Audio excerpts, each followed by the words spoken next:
This work is really important to me because I firsthand come from immigrant parents. My grandparents and great-grandparents were forcibly displaced. I come from a family with a long history of public service. Because defending immigrant adults and children is some of the most critical work I could ever imagine.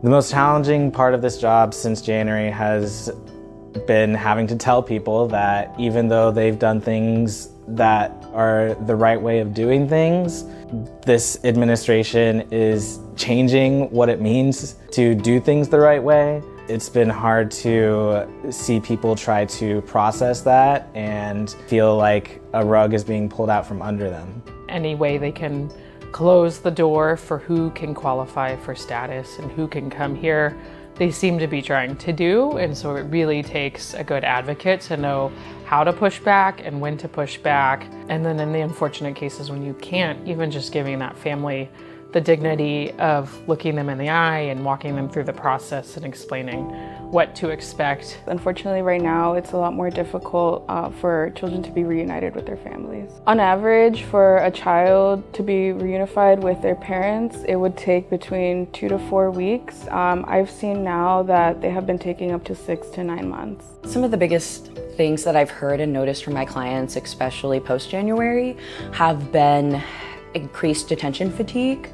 The tactics that this administration is using seem to be trying to do whatever it can to push people to self-deport or to not fight their case, to not use their due process rights. What I've been impressed with is the ability and willingness of folks to fight to stay here with their families. People know that they have a right to stay through various mechanisms. They know that they have rights that are being infringed upon. And for the most part, folks want to fight, and I'm happy to be able to fight with them. I get to work alongside and learn from zealous advocates in the immigration space that continue to fight no matter how difficult the circumstances are against them, and will always make sure that they are putting the client first. It's intimidating to come into this issue if you're new to it and say, how can I really help? And so I think finding the discrete skill or value add that you have and then